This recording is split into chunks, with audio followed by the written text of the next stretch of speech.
नमस्कार, एक न्यूज़ 24 देख रहे हैं आप और मैं हूं आपके साथ ब्यूटी।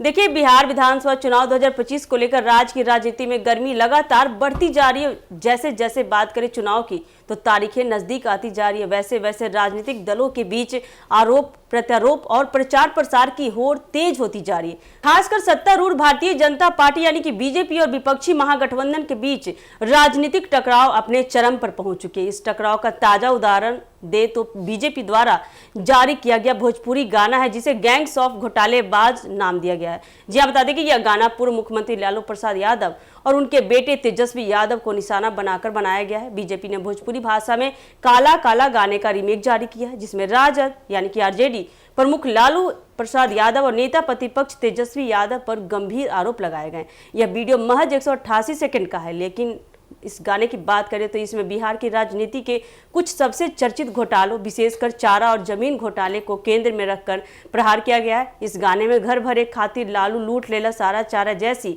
पंक्तियों के जरिए चारा घोटाले में लालू यादव की संलिप्तता को प्रमुखता से दिखाया गया है। इसके अलावा बात करें तेजस्वी यादव पर भी निशाना साधा गया है, जिन्हें बीजेपी केवल परिवारवादी राजनीति का प्रतीक मानती है। गाने में दोनों नेताओं पर तुष्टीकरण की राजनीति, धर्म के नाम पर समाज को बांटने और सत्ता का दुरुपयोग करने के आरोप लगाए गए हैं। बिहार की राजनीति में पहले पोस्टर बार आम हुआ करता था, जहां दीवारों पर चिपकाए गए पोस्टरों के जरिए पार्टियां एक दूसरे पर कटाक्ष करती थी, लेकिन अब यह लड़ाई डिजिटल हो गई है।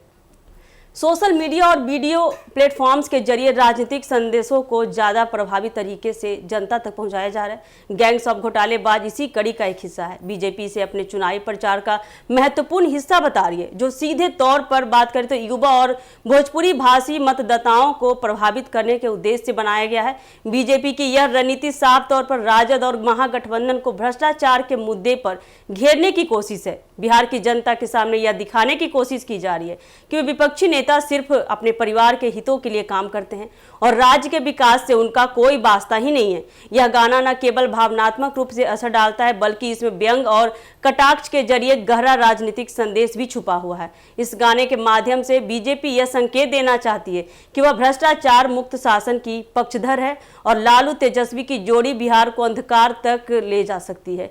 बीजेपी द्वारा इस तरह के सीधे और तीखे हमले के बाद राजद की ओर से भी तीखी प्रतिक्रिया सामने आई है। बता दें कि पार्टी ने स्पष्ट कर दिया कि वह भी इसका जवाब देने के लिए तैयार है और जल्द ही अपनी रणनीति के तहत जवाबी प्रचार अभियान चलाएगी। यह स्पष्ट संकेत दी है कि चुनावी माहौल अब केवल मुद्दों तक सीमित नहीं रह गया है, बल्कि सांस्कृतिक और भाषाई माध्यमों का भी बड़े स्तर पर प्रयोग किया जा रहा है।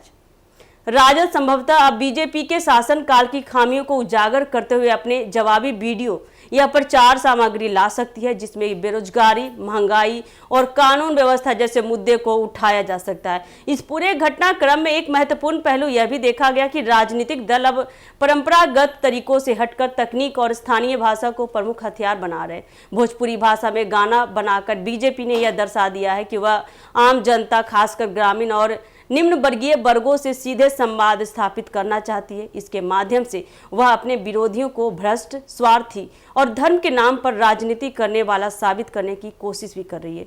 बिहार विधानसभा चुनाव 2025 से पहले राज्य की राजनीति पूरी तरह से गर्मा चुकी है। एक और जहां बीजेपी भ्रष्टाचार पर, परिवारवाद के मुद्दों पर विपक्ष को घेर रही है, वही राजद और महागठबंधन भी पलटवार करने की तैयारी में लग चुके हैं। गैंग्स ऑफ घोटालेबाज जैसे भोजपुरी गाने राजनीति में प्रचार के नए रूप का प्रतीक बनता जा रहा है। इससे यह स्पष्ट होता है कि आगामी बिहार विधानसभा चुनाव में प्रचार का स्तर सिर्फ भाषणों का घोषणा पत्रों तक सीमित नहीं रहेगा, बल्कि डिजिटल माध्यमों, लोक भाषाओं और सांस्कृतिक प्रतीकों के सहारे मतदाताओं के दिल और दिमाग तक पहुंचने की लड़ाई लड़ी जाए।